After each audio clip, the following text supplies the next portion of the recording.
We'll call this meeting of the Accessibility Advisory Committee meeting to order. For regrets, we have Devin Bright and Nora Lavelle may be joining virtually. Are there any declarations of pecuniary interest? Seeing none. We will go out of order then and deal with item 4.1, the election of chair and vice chair, which was deferred from your first meeting in June. Are there any nominations for chair for the Accessibility Advisory Committee for the year 2023? Deborah? I'm putting David on the spot, but I would like to nominate David. Thank you, Deborah. Do you accept that nomination, David? Okay.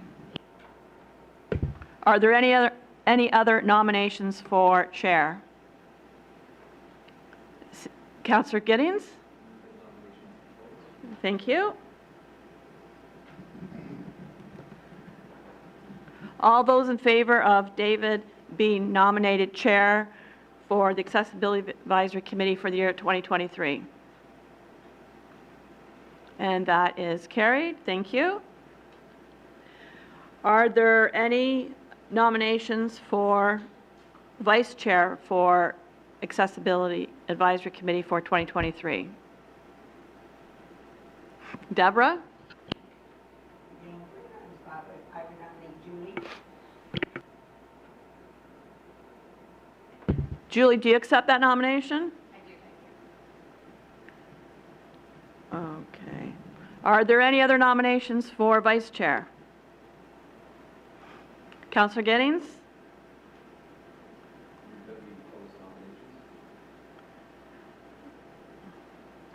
All those in favor of Julie Romano as vice chair for 2023 for Accessibility Advisory Committee? Thank you, and that is carried. All right. I will pass the chair to the newly elected chair, David Underwood. Congratulations. Thank you, David. Thank you. Welcome, everybody. We were willing to have a meet and greet. However, we did have a little bit of a mix-up in terms of where we were going to have it. So Karen and I had great conversations with South HM, and the rest of me had a great conversation up here. So, okay, I'm sorry. Just to let everybody know that you couldn't hear me, we had a great time in the South HM, which was where we had notification to go, and yet everybody else was up here. So in meeting and greeting, if anybody has anything to say about who they are, please speak for now or forever hold your peace. Anyway, thank you very much. Okay, now, I'd like a confirmation of the previous meetings. Are there any errors or exceptions to the minutes of June the 8th? I would like to point out one, if I can find my page here.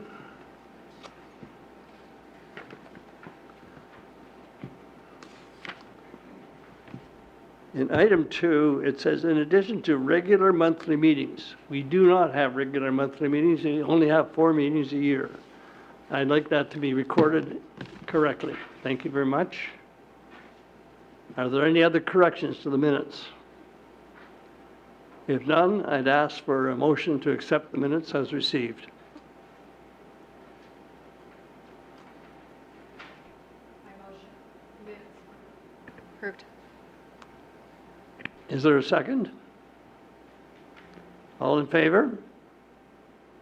Motion passes. Yeah, Mr. Chairman, we only require one mover in committee, and with the revision to the minutes, sorry, what page were you referring to? It's on page, come here. The Accessibility Advisory Committee 2022 accomplishments on page 9 of 30. Okay. Under item 2.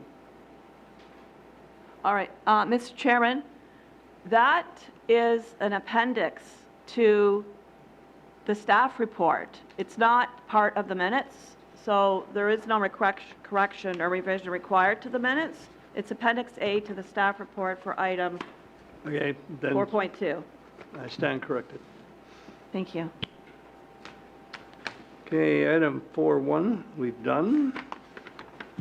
Moving on to item 4.2, the Accessibility Advisory Committee 2022 accomplishments and proposed 2023 work plan.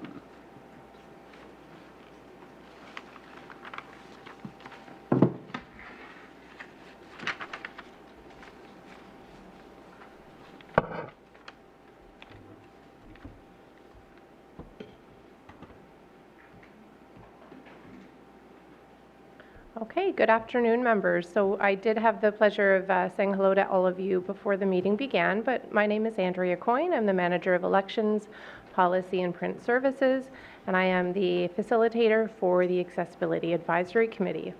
So I am pleased to report on the accomplishments made by the committee in 2022, and share with you a proposed work plan for 2023, recognizing it is September of 2023. I do invite questions and feedback throughout the presentation, and I do look forward to hearing your input. Next slide. Thank you. So as I mentioned, I do recognize it's September of 2023. Typically, this update is brought to the committee at the end of each year in order to engage in meaningful consultation on the work plan for the upcoming year and reflect on the great work the committee participated in throughout the year. This year, of course, there was a bit of a delay in recruiting members for the 2022-2026 term, and as you all know, orientation didn't happen until the June meeting. So as such, this update is being presented to the committee at this meeting in September. With that in mind, it is still very important to recognize the hard work and the effort of the previous committee and what they were involved in 2022, including town initiatives, consultation, and community awareness and collaboration. Next slide, please. So in 2022, the committee was consulted on a number of key updates and plans, including the Oakville Transit Annual Accessibility Plan. Lisa is also with us today virtually, and she is going to speak to the 2023 plan. I also consulted with this committee in 2022 on the accessibility plan for the Oakville municipal election that happened in October of last year, and I also came back to the committee with the post report. There was a report presented to the committee and consulted on the Oakville Public Library accessibility policy, as well as the current state inclusivity assessment report. Thank you. The committee also participated in the North Park Community Center and Public Library project, including the areas of the project specific to Oakville's universal design standards. As well, the committee was consulted on the Facilities and Construction Management 2021-2024 work plan, which included a number of key priorities and key facilities. Andrea Wood is also with us virtually today and will provide the committee an update on this work plan.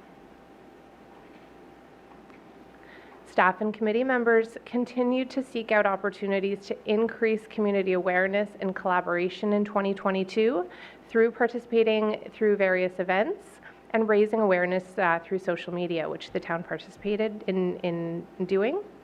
This included the town's Community Spirit Awards, National Accessibility Awareness Week, International Day for Persons with Disabilities, various CNIB initiatives and advocacy campaigns, including the development of their strategic plan and assistive devices program. So as I mentioned again, recognizing it is September of 2023, it is our third out of 4 meetings for this year. It is still really important to have this discussion. Sorry, that is, all right, forgive the title. Can you go to the next one, the next slide? Okay. This might be an outdated, okay, I'm going to speak to it anyways.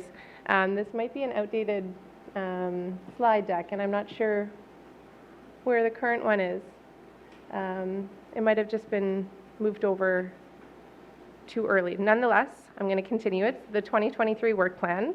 So as I mentioned, we are still wanting to speak to the committee about what's happening this year and what has happened. I am going to come back to the committee in December of this year, again, needing to have that meaningful engagement and collaboration with what we want to accomplish in 2024 within the mandate of the committee. So following the mandate, town initiatives that the committee will continue to work on this year with town staff to promote awareness and ensure barriers to accessibility are identified and eliminated for improved accessibility in the community. Planned town initiatives include the Oakville Transit Accessibility Initiative, which Lisa is with us today to speak to, diversity and inclusion plans, the 2022 and 2023 annual status update, the 2018-2023 multi-year accessibility plan, and various outreach opportunities, including accessibility and inclusion promotional materials.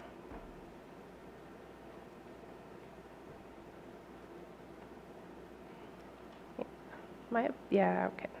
This is an old deck, my apologies.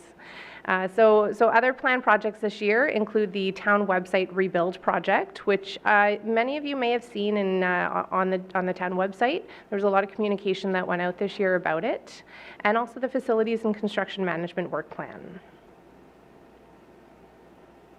Now, with respect to site plans, I don't know how familiar this committee is about site plan review, but this year the committee will continue to review and provide feedback on selected site plan applications as determined by the town, and this is described in Section 41 of the Planning Act.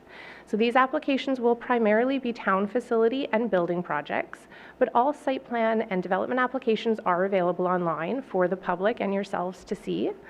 All applications are reviewed by planning staff with an accessibility lens, and mechanisms are in place to ensure accessibility requirements are met or exceeded. And I do anticipate that Christina Tizard, she's the manager of urban design with planning services. She's going to join our December meeting to provide the committee an update on the committee's involvement in the site plan review and also recent legislative changes impacting this area. And may I ask a question, Andrea? Please. As to site plan reviews, they're online. Yeah. Now, I've worked with plans all my life. And I can tell you, trying to look at a plan on a screen and determine whether it's, the accessibility is there or not is, in my opinion, totally impossible. And without actually having a roll of plans, you really cannot determine whether the sites are accessible or not. So how do we get around that from this committee's supposedly review or advice on those issues? So that's something that I know Christina Tizard, if she was here today, she would absolutely speak to. She would get on the phone with you. She would meet you in person where possible, and she would have the designs and the drawings if you had a specific concern or a question for her, or if there's a different way to access it online. But that would be an excellent question to ask her, because I do know, and her and I have had many discussions about this over the last couple years, indicating just various municipalities, various accessibility advisory committees elsewhere, they do approach site plan review differently than the town. But again, everything is with respect to or in line with legislation. But also, they, like I said, her and her team, they do approach every site plan with that accessibility lens, and they do go above and beyond all criteria. You know, I agree that they've done a very good job, but because I've been on this committee more than once. Yeah. And before, we used to get plans that came to this committee, we reviewed them here. Absolutely. And, now, are we going to be notified that something that should be looked at? Or do we have to, take it in our hand to actually look up on the website, weekly or daily or whatever, to find out whether there's site plans that we should be reviewing? So if there is a site plan that the staff determine does have to be reviewed by AAC, of course, Christina and her team would bring it to the committee. But in terms of you being able to access any of the site plans online, you can access any of the plans online, just like any member of the public. But a specific site plan or questions around any, you can absolutely get in touch with her. I am going to make sure Christina is able to attend the December meeting because this is a very important piece, especially with the recent legislative changes that we've been seeing. And she can speak to that and answer these questions. Thank you. Okay, next slide, please.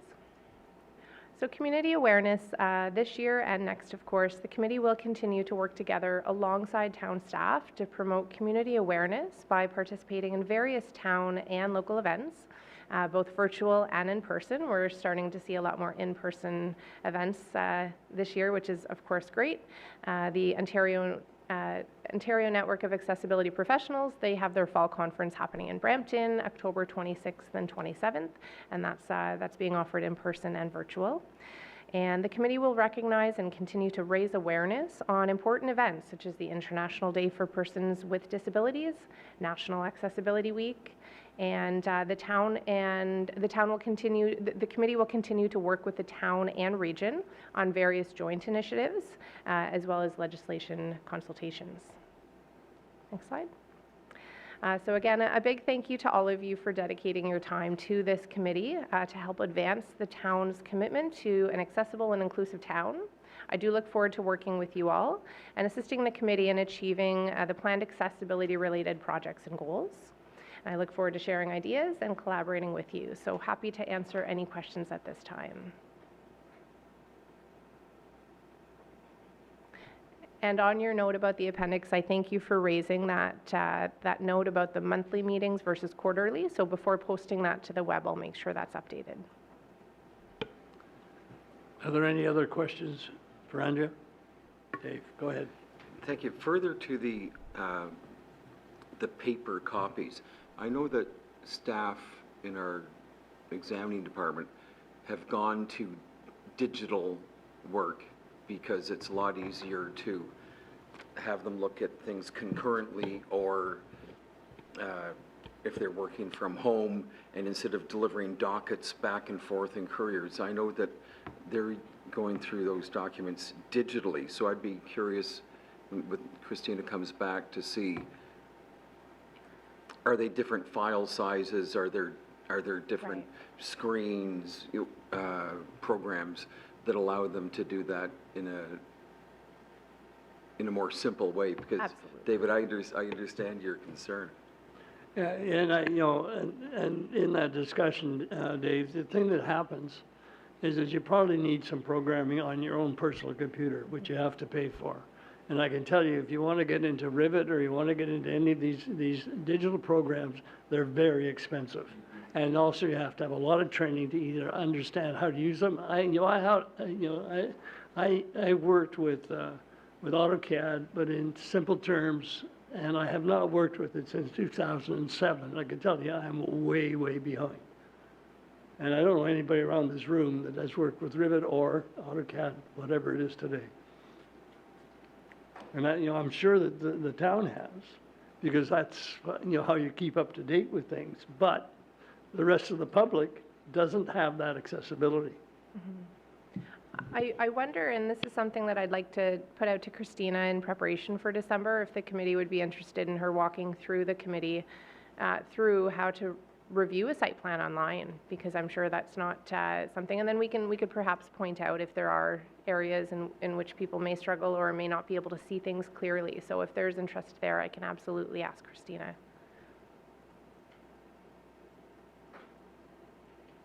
Okay. All right. Thank you.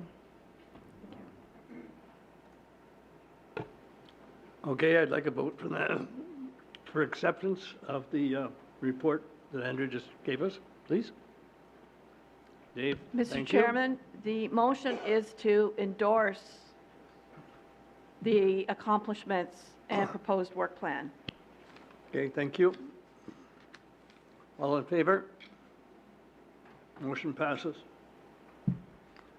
Item 4.3, Facilities and Construction Management update.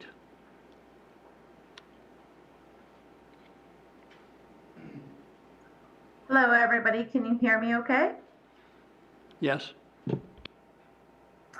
Thank you. My name is Andrea Wood. I'm here today representing facilities and construction management. My role with the town is project lead, accessibility. So I specialize in accessibility work plans every year. This year is year 3 of our 4-year work plan in the areas of compliance with the Accessibility for Ontarians with Disabilities Act, and I'll refer to that as the AODA. Design of public spaces standard, that's what applies to my department.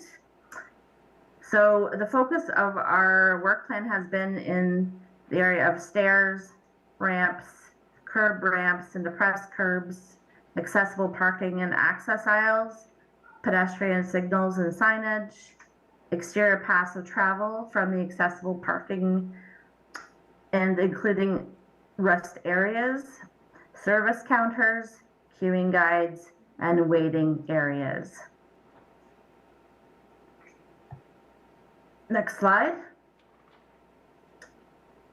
The year 3 facilities were Bronte Outdoor Pool, Brookdale Outdoor Pool, Wedgwood Outdoor Pool, Garlock Gardens, Glen Abbey Community Center at the south entrance, 16 Mile Sports Complex with the addition design development, and Iroquois Ridge Community Center east entrance to the seniors area. Next slide. I wish I could have included better photos, but this is a before and after of Iroquois Ridge East entrance to the seniors and older adults.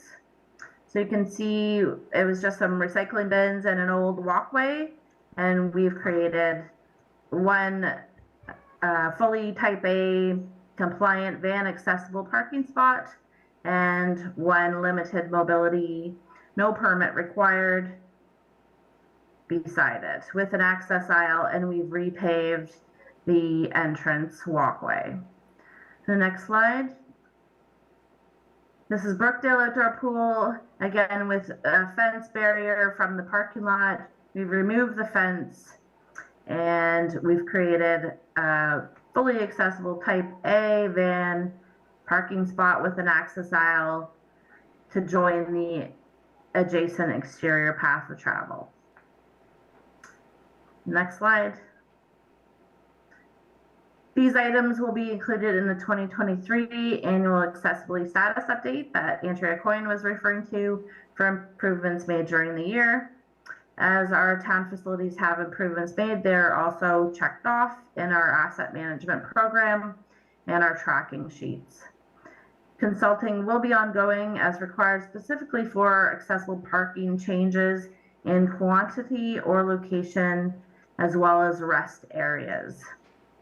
And to comment regarding the site plan reviews, I believe those specific areas, parking and rest areas, will be brought to the committee's attention in advance for consultation. And I will also be joining you in December to review the 2024 work plan and the remaining facilities that we'll be tackling next year. If anybody has any questions, let me know. Thank you. That one slide, the first slide you had on the accessibility, or the picture.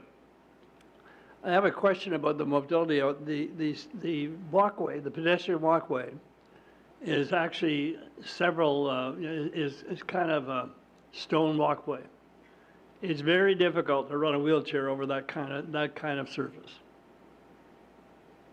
The picture that was first shown there was Iroquois Ridge Seniors entrance, and that was a paver walkway. It is now asphalt, hard surface, smooth with a proper running slope.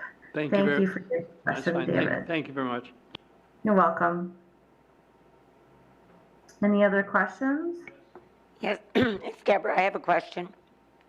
When you complete one project, and before you start another, are there any kind of surveys or follow-up to see, like what went well, anything involving the citizens, especially ones for accessibility, where they would give you feedback on the things that they thought were, that should be continued, like a stop, start, continue, the things they thought should continue, and areas for improvement, just so you can build on that for future projects. Is there any effort to do that? Thank you for your question, Deborah. The feedback that we have received once the projects have been completed has been from the regular users of the facility.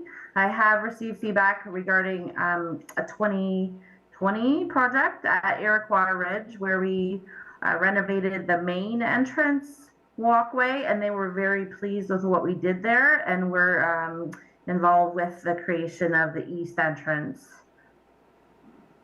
Other feedback would probably go to the recreation center directly, and we would hear about it if there was likely any negative comments, but I haven't received any other comments.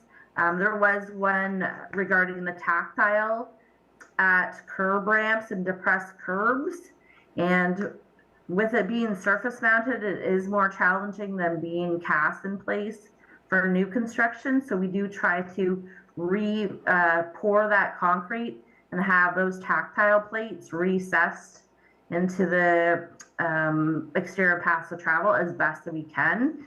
With new concrete, we do find it challenging to surface mount those tactile plates, and we try to avoid that. So we have learned over the last few years to cast those in place versus surface mount. Thank you. And of course, if you have any suggestions, we welcome them in our future plans.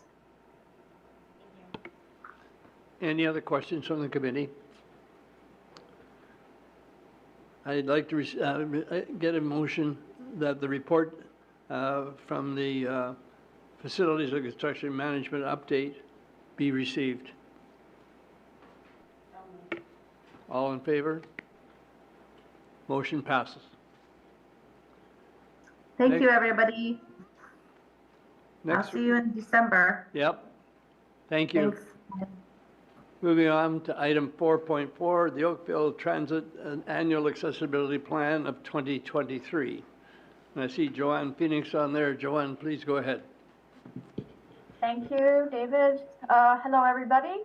I am Joanne Phoenix. I am the Manager of Planning and Administrative Services with Oakville Transit, and I will be presenting a short presentation this evening with respect to our 2023 Annual Accessibility Plan.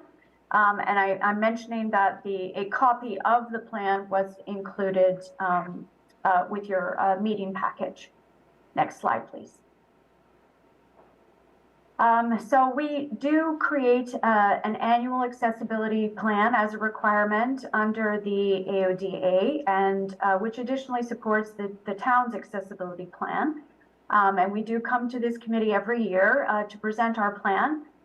In 2022, we did come in September to present the plan, and we're here again in September of this year. As Andrea mentioned, mostly due to the the scheduling of the committee meetings, and it is my hope that we'll be able to come to the committee, hopefully, and I think it would be the March meeting of 2024, to provide the 2024 accessibility plan. The next slide, please. So just to highlight, and again, the document that you received in your package certainly addresses or highlights more of the barriers, but I wanted to highlight a few of the barriers that we have addressed in previous years. So, ongoing activities through 2020 to 2022 to ensure access, continued access through the COVID pandemic, and the safety of the transit service for our patrons. We also, in the past, have introduced a designated transfer location at the Oakville Hospital for Oakville Caravan Services and our Burlington Handy Van Services with our neighbors to the west. Next slide. We also have a joint application process for specialized transit with Burlington, Milton, and Oakville Transit. So a resident who is applying for one service, in particular in those communities, can identify that they would like to have services in the adjoining communities as well, so that it's one-stop shopping, if you will, in completing the application process. And we also reintroduced in-person assessments to support that application process, which had been suspended during COVID and the pandemic. Next slide, please. So barriers that have been addressed, and I have mentioned before and highlighted before, the various accessibility features that are on our vehicles. And the image that you have in this slide shows the interior of a conventional bus, in other words, the large 40-foot bus. So features such as the high color contrast stanchions, the poles. We have a fleet of 100% low floor buses equipped with ramps. As well, we have audio and visual boarding and pre-boarding announcements in our vehicles. Next slide, please. Other barriers that have been addressed, we did increase the level of service for clearing snow at our bus stops locations. We have also been working on a standardization for the location of the actual bus stop pole and sign at our bus stops, so it's easily identifiable, and that there's again, standardization and continuity from stop to stop. And the next slide, please. So some of the actions planned for 2023, and I can't believe that we're nearing the end, starting the end of the year. We will be working on our ride-on-demand real-time booking and tracking, which will be available with an app that we are very excited to be working on and introducing. And likely that would be actually probably working through it in 2023 with an introduction in early 2024. Just one moment, excuse me. We also continue to make concrete improvements at our bus stop locations, improving the accessibility of those locations and the amenity feature for everybody. This year, we will be addressing approximately 75 different locations. And we are commencing a 5-year business plan to help inform future service initiatives. We have just kicked off that work. We are working with a consultant to develop that 5-year business plan. That work will actually be completed in 2024 with consultation throughout the development of the plan. So I do expect to be coming back to the committee at some point in the future with respect to soliciting feedback from members of the public, stakeholders, etc. for that plan. Next slide, please. And that was it for these slides, and I certainly welcome any questions that you might have. Are there some And sorry, I was just going to add, that upon completion, we do post the plan on the website, so it is available for viewing there. Are there any questions from the committee? Yes, go ahead. Deborah.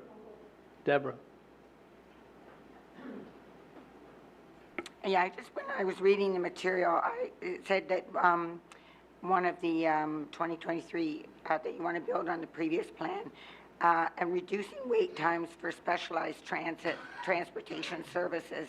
I was wondering if you have information on the current wait time and what your goal is. Actually, no, we don't have a specific goal on that, but I can certainly get some additional information on our current wait times, Deborah, and get that back to you, or back to the committee on whole. There isn't a specific targeted goal for how much wait time there would be. We haven't established a specific goal. Okay, thank you. And can I ask one more quick question is, when you do your, I noticed that you included in the included in the presentation here that you do consultations, and I was wondering if you do any rider surveys, if there's an option to do any rider surveys. Well, what I will share is we have not done a recent rider survey with our specialized transit customers in particular, but what we have done is in we develop an internal working annual plan, and we just completed a survey, an online survey with the members of the public, the general members of the public. Again, it was an online survey to help inform our annual plan development, but that will also feed into our 5-year plan work as well. And that online survey solicited 527 responses, which is an excellent number of responses, with people providing a lot of additional comments as well, not just the completion of the survey. So again, there was not a specific focus on the specialized community per se, but again, all members of the public. Karen, go ahead. Hi, Joanne. I have a couple questions. The first one is in the appendix. It indicates that the operator is required to check the kneeling and the ramp of their vehicle before they start their routes and report any issues. And then the specialized caravans have an opportunity to swap out a vehicle, which would be understandable. My question is, though, are there any testing or requirements for the audio and the visual function of the bus? Not by the operator per se as part of, so the ramp, the cycling of the ramp is actually part of their circle check activity.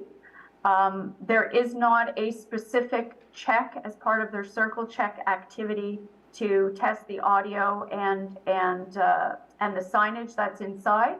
That would be more part of ongoing maintenance and preventative maintenance activity that would take place in the maintenance office, like in the maintenance business unit. Okay. So it's not part of the driver's responsibilities on a daily basis to say, oh yes, that's working. Okay, so the audio and the visual is not operator controlled, volume, or whether it's working or not? No, it is not. It is system controlled. Okay, I'm going to say that there's a serious problem with audio and visual. I ride the bus frequently, and I'd say at least 50% of the time, the volume you cannot hear. Visual, sure, but if you have vision, that works. But the volume, I would say, is not very compliant. So that was my question too. Do you have any measures in place that, like, how do you determine whether a bus gets kneeled or a ramp, or what happens with audio visual? Like, a bus driver should recognize that they are not hearing the stops. And I don't know, are there measures in place, or are you collecting criteria that, or reports that the bus drivers are reporting it, that sort of thing? So if there's anything on the vehicle that is not operating as expected, then so for example, if there was, let's just say, no audio at all, or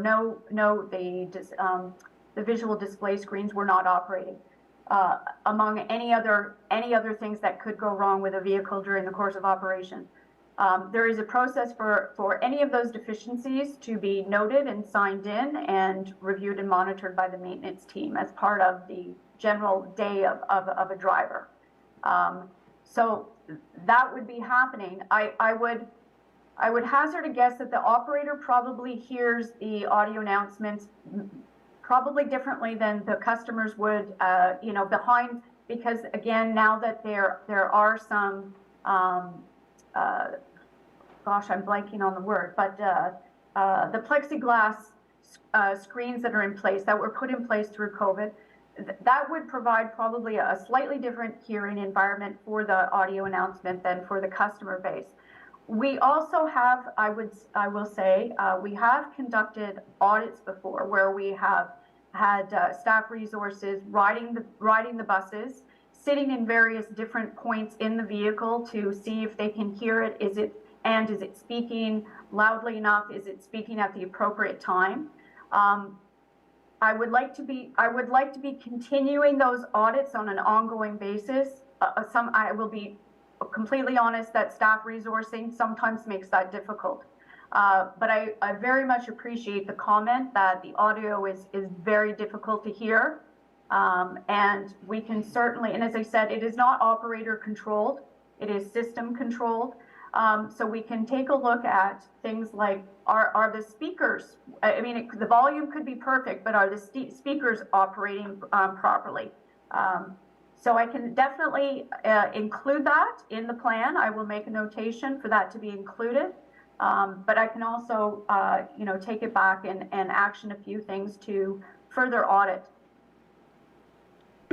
Thanks, Joanne. I just, it might be interesting to find out if you have any data on how many times these things are reported. Because I wonder if they are reported. Right. Right? Because Yeah. I do ride the bus freight, and I actually have made notes over the past few months on the buses that I'm riding that don't have audio or don't have visual, like I've made actual notes on it, just to kind of track it myself to see how often it's happening. Right. So it would just be interesting to know if there's any statistics or data on how often it is reported. Okay. Thank you. Dave, go ahead. Thank you. Hi, Joanne, how are you? I'm good. How are you? Great, thanks. I've received a number of questions or comments from people about our cute new little buses. They put smiles on people's faces. I get calls regularly from people, so thanks for putting smiles on people's faces. Can you describe the purpose of the new buses? Sure. So yes, I also refer to them as the cute looking buses. Those buses are our first suite of electric buses. So they are manufactured by a company called Carzan, and they are fully battery electric buses. As I said, that is Oakville Transit's first foray into electrification. It is the first step towards conversion of eventually of the entire fleet to battery electric bus. The first phase sort of be dabbling in on the specialized and on-demand side. And secondly, we will be moving forward with conversion. When I say conversion, I mean we would be replacing buses that would be retired with electric vehicles when it's time to procure a new vehicle. So as I said, the next step would be with the 40-foot conventional buses. So those electric buses that are on the road now are being used for our on-demand and specialized services. So we do operate a pilot right now for on-demand service in Ward 3 and in North Oakville, as well as our specialized service townwide. And there are 8 of those vehicles out on the road at this time. And when you mention specialized, can you expand on that?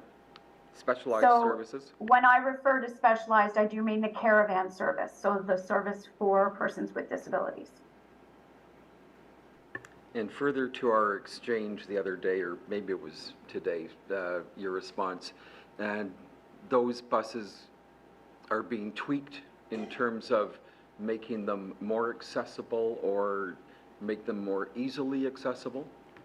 Yes, to make them more easily accessible. So there are modifications that we're making. I should add those buses did arrive and were put in to service this year. So it is a brand new initiative for us. So there are some learning moments as we go through and get additional customer feedback as well.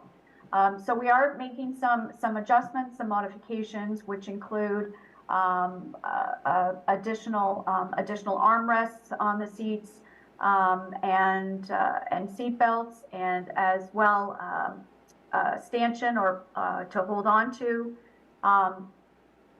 And as I said, we're making those modifications as we learn. We are also taking a look as well at our passenger base. The electric buses do also have a step at the back. Clearly, that step is not accessible for all of our specialized transit, all of our caravan customers. It is for some, but not for others. And so we're also doing some determination of which vehicle type is best suited for the customer base, individual customer base. Great, thank you for the details. Any further questions for Joanne? Yes, go ahead, Karen. Sorry, Joanne, I just thought of something else. Is there criteria in place on when the bus should be, the operator lowers the bus or kneels the bus? Is there a standard? What are they trained to do? So a conventional transit operator is trained to lower, if they do see somebody who appears to require assistance when they pull up to a stop. So perhaps that is an individual with a child in a stroller. Perhaps it is an individual with a cane or a walker. Then they're deploying the ramp. Otherwise, they are deploying the ramp when they're asked to deploy the ramp on a conventional bus. On a specialized transit bus, they're deploying the ramp every single trip. Okay, so my concern a little bit there is that it's operator dependent and you're making a judgment of a person standing at a stop whether or not to lower the bus. Well, at their request as well.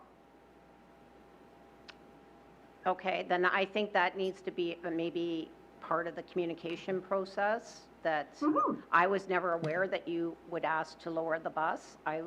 And I do see some operators lower it at every stop, no question. They don't make judgment on a person, they just lower it every single stop. And then there's others that don't even lower it for somebody with a walker, I've witnessed. So it's just interesting to, like, I don't know how you would judge somebody should have it lowered or not have it lowered, because we shouldn't be making judgments on people's abilities or disabilities, right? No, no. Clearly, somebody who is in a wheeled device has it has to be deployed. There's no other way for them to get on, clearly. And it does, the deployment of the ramp does take some time as well. But absolutely, I've made a note here. It's more about the kneeling as well. Like, right. That to me takes less than 30 seconds to go down and up. Mm-hmm. I've actually timed it. But, and I speak for this group, my personal experience. I have low vision, so it's not that I always have a device with me to signal that. No, of course. No, of course, right. So then it's judgment, and it is sometimes helpful to have the bus kneeled. It depends on the situation, right? Mm-hmm. But and the stop I'm at or whatever. But right. I just observed that it's very inconsistent on how it's done. So okay. Thanks, Joanne. Okay. Anything further? If not, Joanne, I got a couple myself. Number one, you know my situation, and I generally use the caravan service. However, recently I've discovered that I can actually get on the regular bus. However, I have a major problem in trying to determine which bus route, where you're going to make transfers, how do you get to those places. If I read the maps that you've got on your website, they are extremely complicated and very difficult to understand. Okay. Well, we do, anytime that anybody does have any questions about trip planning, we do have customer service representatives who can certainly help anybody trip plan either on the telephone. It can help them do that through email as well. And then there is a trip planning tool on the website. But anytime that anybody's having any difficulty, certainly telephone and email for us to help them make that journey. We're more than happy to assist in that capacity. But I've also made a note here. I have made a note here that determining with the map online is extremely difficult. Thank you. Now, I've got one more question, which is not directly to do with Oakville Transit. It's to do with something you know that I've had a problem with for a long, long time, is our communications with Metrolinx and how we work with Metrolinx for people to, commute from Oakville to various places in the city. As you know, there are a lot of people in this town that actually go to work in downtown Toronto or even in Hamilton. And if we cannot get on the trains to go to those places, it's a major problem. And for the last 2.5 years, there's a great unreliability of the elevators to get to the eastbound platform of that station. And you cannot get to anybody in Metrolinx. I went to the building. I tried to get into, because I was going to sit outside the president's office until he came out. You cannot get into the building. It's a nice building. It's got a nice ramp. It's got an accessible door. And you go through the door and the security there, and they will not let you any further into the building.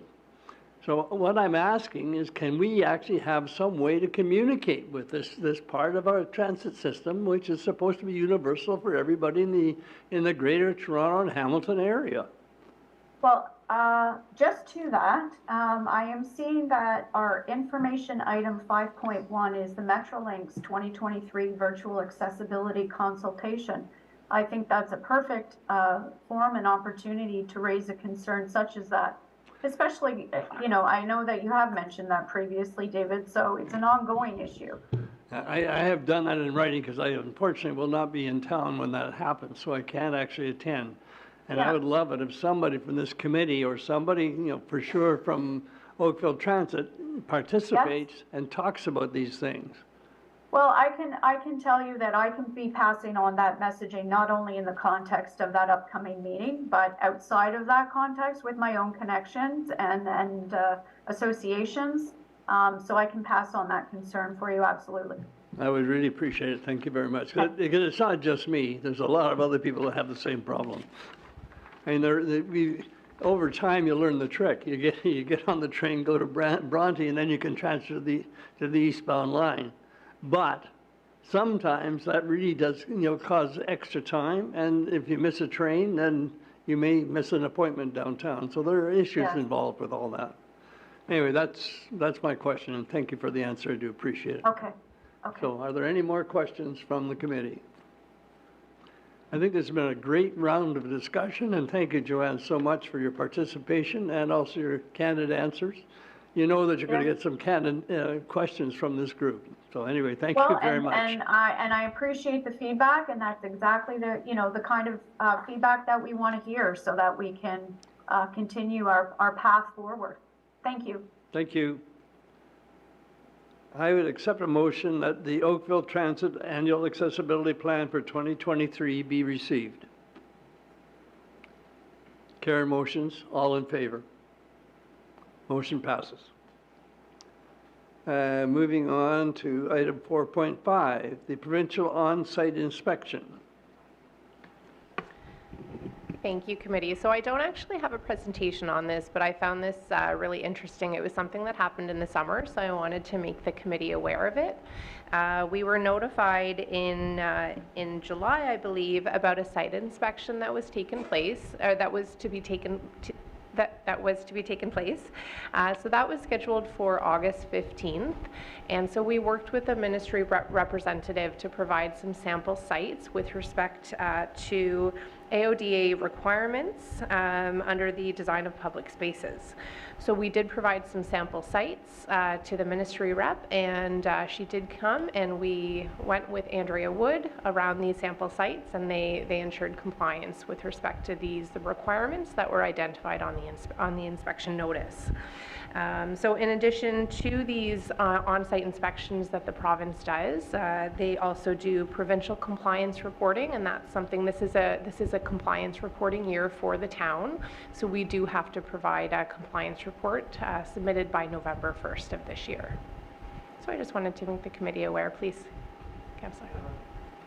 So did we provide the sites for them to check? We did, yeah. So in consultation with staff, and we had staff involved from Recreation and Culture and Parks and Open Space, we provided 3 sample sites, which I noted in the report, and then we took the ministry rep around to show them the sites and identify what the requirements were, how they met Do they them. do this, do they perform this yearly?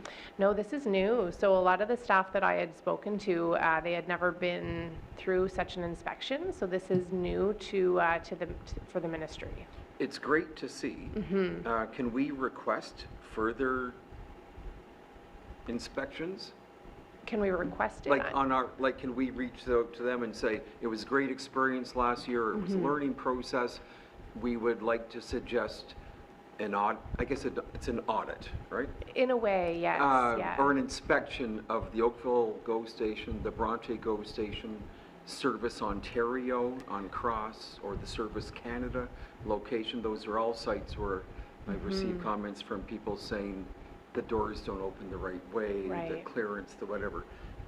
I think it would be helpful if those inspections occurred. So sorry. Dave, there is mandated in the AODA that there will be a report every 5 years. That got lost throughout its procedure. The last one, I believe, was presented by our former Lieutenant Governor, David Onley, and it was in 2018 or 2019. And he said there's no way on God's green earth that they'll meet the 2025 requirements of the 2005 AODA. So I'm assuming that apparently there's another report to come out shortly, and it may be tied into that. And unfortunately, all through that whole 20 years, that sort of thing never went on. It should have been done annually across the province through the municipalities, because that's where the rubber meets the road, and it never got done. So we're going to hit 2025, and we're going to find all sorts of interesting things that have happened that didn't occur. And I would like to give you a personal story. This is kind of a funny situation. My sister-in-law passed away 2 years ago. She owned a power chair. I own a power chair. It's getting kind of old. However, I own a manual chair, as you can see, and it's getting old too. So I bought a new. I used the AODA benefit to buy this new chair. But how are we going to get this other power chair from downtown Toronto out to us? It was going to cost a bunch of money. We weren't terribly willing to pay it. So my wife and I, last March, on a nice sunny day, decided we would go downtown early, pick it up, and we would both drive a wheelchair home, which she was willing to do, so that was fine. Now I'm going to tell you the story about the roadblocks I ran into that are not going to get fixed by 2025. The first one was the lack of an elevator here in Oakville. So we had to go to Bronte. Then we went downtown, got off the train at the Union Station downtown. By the way, the Oakville GO Station is the second busiest GO station of the whole system, and they pay no goddamn attention to it. Excuse my French. Anyway, we get on the subway, and I've been to the University of Toronto a number of times, so I knew you could get off at St. George Street. There's an elevator there. My wife says, well, she lives in the area that's closer if we get off at Spadina. I said, well, I'm not sure there's an elevator there. Oh, she said, there must be. Okay, we'll go on to Spadina.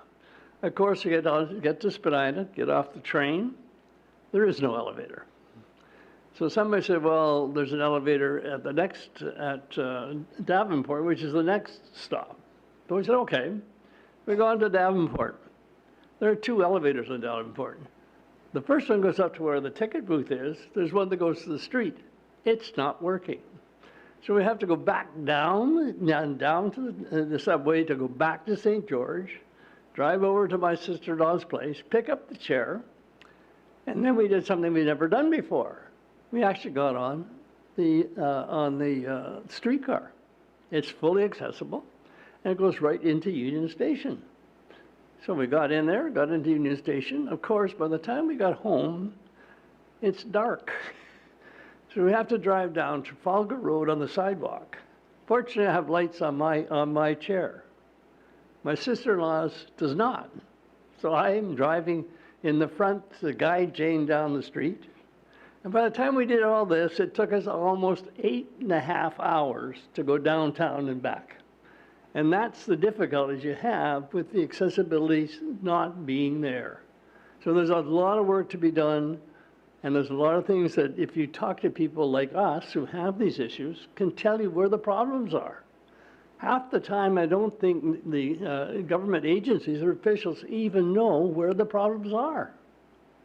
And that's the issue, more to the point that I think should be coming out of committees like this. That's why I asked at the last meeting if we could have some time at the end to talk about issues that maybe the council should be thinking about if they haven't, and staff haven't seen or heard about. So that's my point, and that's my dissertation. Thank you very much, everybody. With that, I would ask for a motion to, yeah, go right ahead. Andrea, will the province be issuing a report on the inspections that they did? Yeah, so she had actually, the rep had said that we hopefully would have gotten the report by now.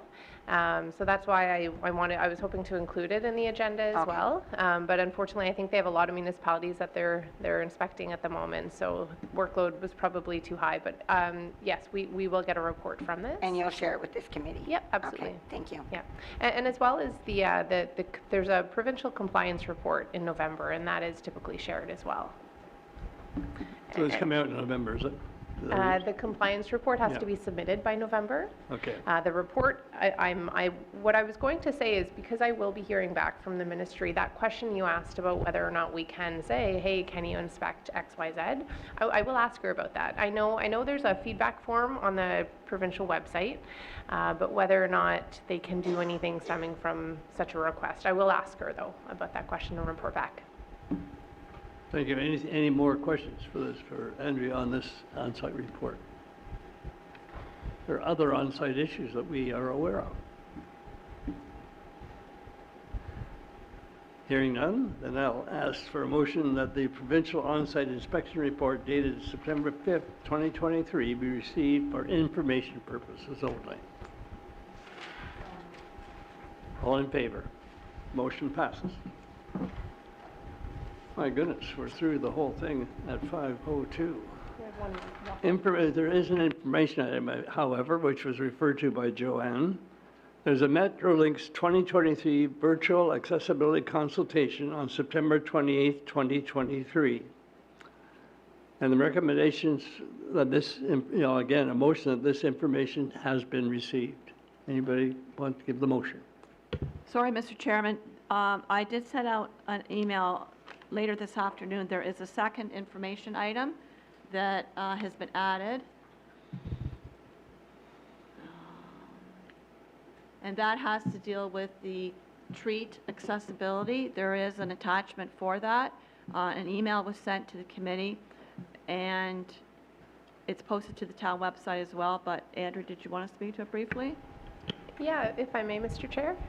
Yes, please do. I'm not connected to Wi-Fi, so I haven't got the email. Understand. So the committee will receive it by email. It was just an accessibility initiative. It's called Treat Accessibly, and it was started by the Padulo family, I believe, in 2017.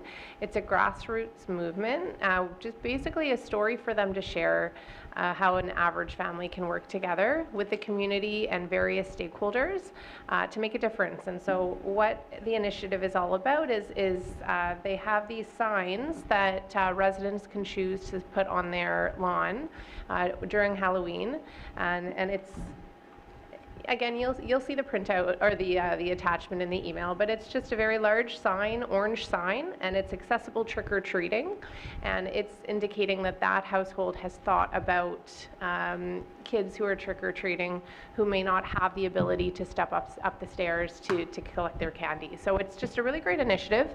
I just wanted to raise it with the committee as the town is exploring how we may be able to support this initiative.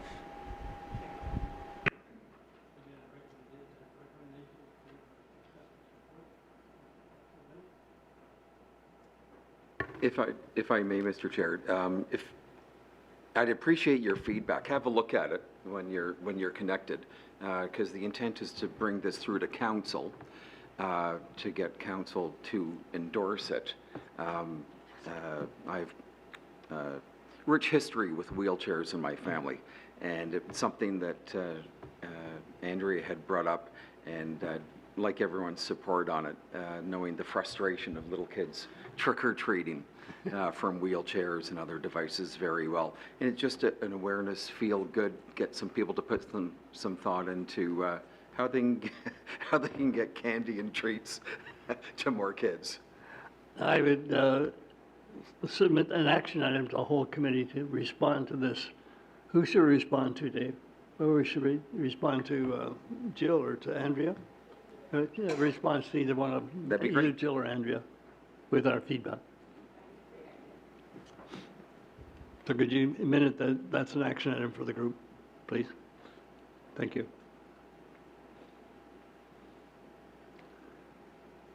Is there anything more to come before the committee? We've got time if we have anything else you want to bring up. The next meeting is December the 14th, and it's in this room again at 4 p.m. till theoretically 6 p.m. But you'll know that I run meetings quickly, so I suspect they'll be done earlier than 6. Yes, Mr. Chairman, may I have a motion to receive the information items? Okay, the motion to receive the information item on the, on the signage, and an action item for this committee to report back their comments. Actually, Mr. Chairman, for the information items, the motion is to receive the information items, and staff are aware of your request that through Councillor Giddings and yourself that the members provide any comments to staff, so that's not a separate motion. Okay, I just wanted. And the committee cannot direct. Well, I would like to minute there's an action item for this committee to respond. That's all. Can you not put that in a minute somewhere? Doesn't have to be a motion. Right. It's an action item. For information items, Different information Right. item, the motion is to receive the information, to receive that information item. yes, And it we- is, and but for the minutes, for information items, there is no comment or discussion included under information items. So with staff being present, staff that- are aware of your request. Then may I ask the question? If somebody wanted to look at these minutes 4 years from now, would they know there was this action item ever taken?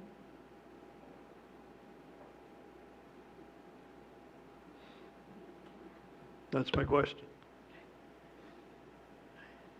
There is, well, we have the video and the streamlining of the meeting. And outside of the discussion on this item, then whatever communication will follow through the members will be to staff, the representative. Unfortunately, I'm an old stickler for minutes that tell what actually happened in the meeting.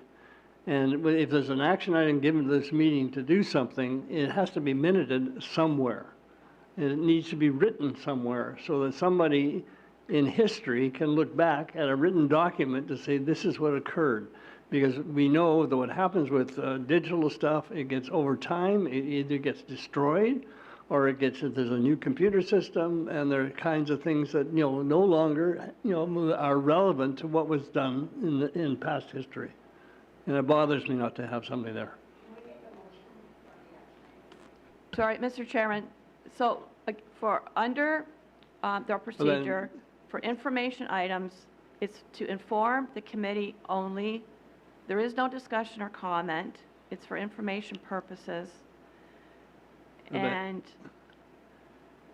you know, the Then, committee, yeah, okay, go ahead. the staff will have the comments once they're provided, if they're provided and they're coming, to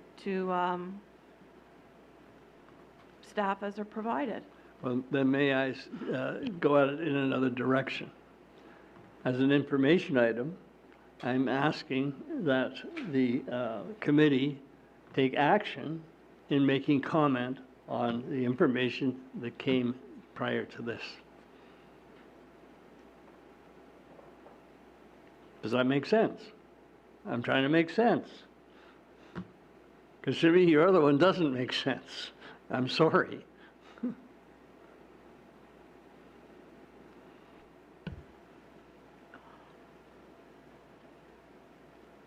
Well, Mr. Chairman, my response was in keeping with our procedure as to how we deal with information items. So I have your comments in terms of the action. Well, wait till I see the minutes, thank you. I have a motion to adjourn. All right, can I just get the mover again for the information items? Okay. That was voted on. Yes?